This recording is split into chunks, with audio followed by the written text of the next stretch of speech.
Hi everyone, my name is Trudy Johnson.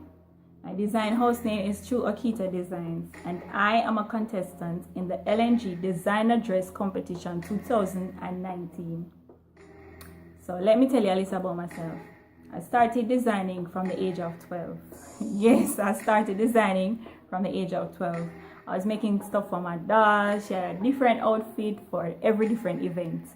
And from there, the passion, it just grew. I followed up on it, went to school and acquired the knowledge, and here I am today.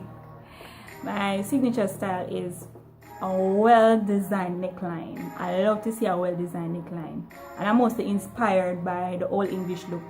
So most of my design elements are from there.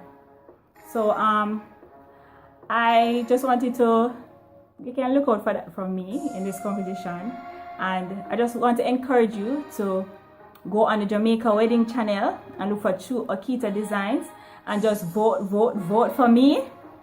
Also, the pictures will be out next week Monday on Facebook and Instagram, so you just look for Tru-Oketa Designs and just vote for me to be a winner for the 2019 Design and Dress Competition.